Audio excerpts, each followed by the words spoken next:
ራስን በመፈለግ ውስጥ ራስን ለማወቅ በመሞከር ውስጥ የህይወትን ዓላማ በመረዳት ውስጥ እንደዚሁም ደግሞ የህይወትን ትርጉም በመፈለግና በመስራት ውስጥ እኔ የምወደው ነገር ነው ወይ ደግሞ የኔ ስጦታዬ ነው ብለን በምንልበት ነገርና የእውነት የኛ ስጦታና የኛ ዓላማ ሊሆን በሚገባው ነገር መካከል መጋጨት ይፈጠራል።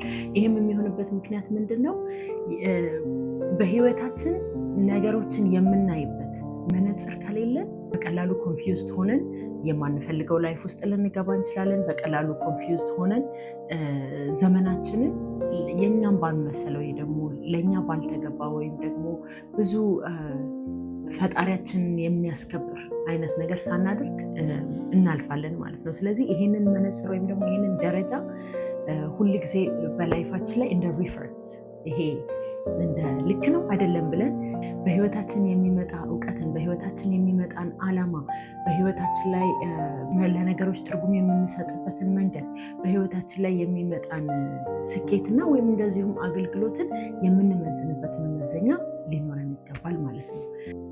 ይሄ በጣም አስፈላጊ የሆነበት ምክንያት እኛ ስንፈጠር ይሄ ከስጋችን ጋር የተያዘ ነገር ብቻ አይደለም። ሁሉ ነገር አካላችንን እንመግባለን፣ አእምሯችንን እውቀት እንሰጠዋለን፣ እንሰራለን፣ እንለፋለን፣ እንደክማለን። መለኮታዊ ማንነታችንስ ለማን የተወሰነ? ምክንያቱም የኛ ግማሽ አካላችን ወይ ደግሞ የኛ አንደኛው ማንነታችን ብቻ ሳይሆን ዋናው ይሄ በምድር ላይ ያለውን ማንነታችንን ራሱ ሊመራ የሚገባው። ምክንያቱም በዛ መንገድ ከሆነ እያንዳንዱ የምንለፋው ልፋት፣ እያንዳንዱ የምንጥረው ጥረት፣ እያንዳንዱ የምንሮጥለት ነገር ሁሉ ደስታንና እርካታን ያመጣልናል። ምክንያቱም የመለኮታዊ ማንነታችን መነጽራችን ስለሚሆን ለምናደርግበት ለእያንዳንዱ ነገር ምክንያት ስለሚሆን ለምናደርጋቸው ለእያንዳንዱ ነገሮች ዓላማ ስለምናገኝለት ዓላማችን ምን እንደሆነ እናውቀዋለን። መጨረሻችን ምን እንደሆነ እናውቀዋለን።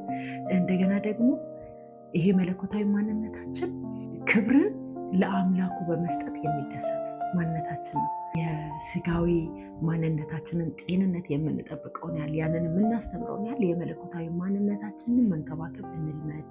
ይህንን ደግሞ ማድረግ የምንችለው በእግዚአብሔር ቃልና በእግዚአብሔር ቃል ብቻ ነው። መነጽራችን ያ ነው። መልህቃችን ያ ነው። ተክሎ የሚይዘን ወጀብ ሲመጣ እንዳለ እንዲህ እንዳንሄድ የሚያደርገን አቁሞ የሚይዘን የሚያጠነክረን